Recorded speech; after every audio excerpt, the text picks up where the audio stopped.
There are many staff members in the El Dorado campus, but there are only a few that stick out from the others. Mrs. Rehburg is one of those few staff members.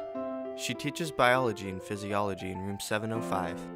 Why did you want to teach biology and physiology?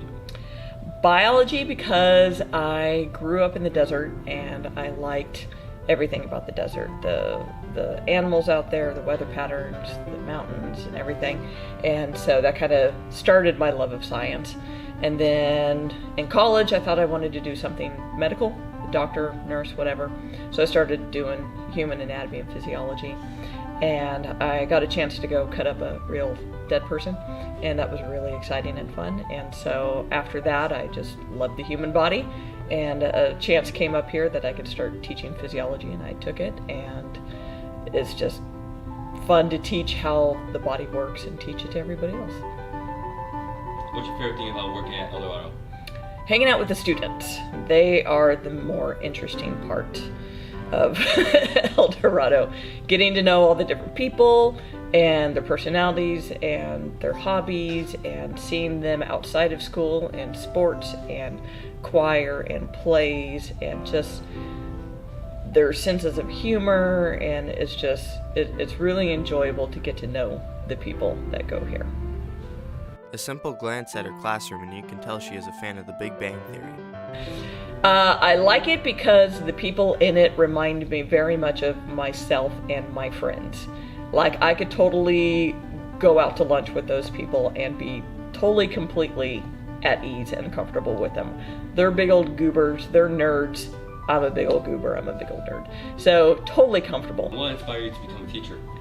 My friend that I worked with at a nature center. I used to be an outdoor education specialist, so I would go take little groups of third graders hiking around a canyon and teach them about nature and plants and animals.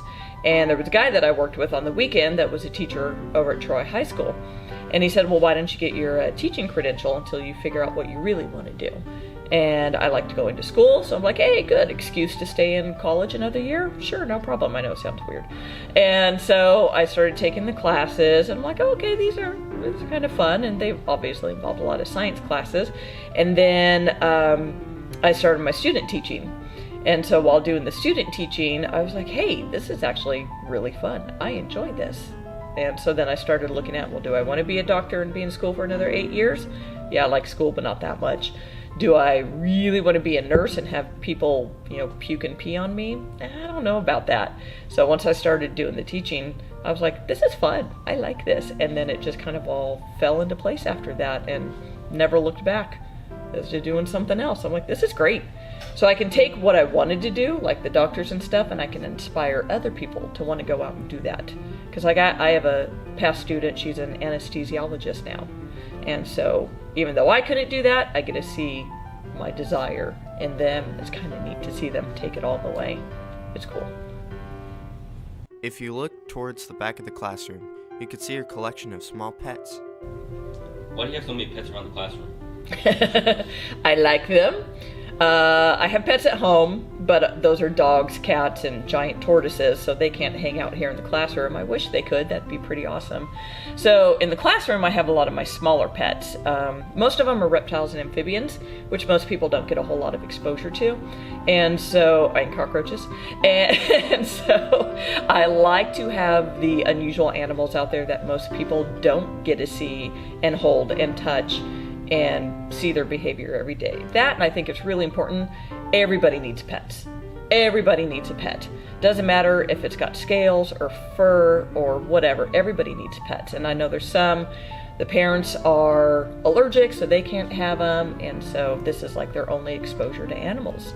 That, I use them also when we teach about animals. I can pull them out and say, hey, remember that thing I taught you? Here, look at it right there in real life. And that's pretty cool, but yeah, everybody needs animals in their lives. Makes them better people.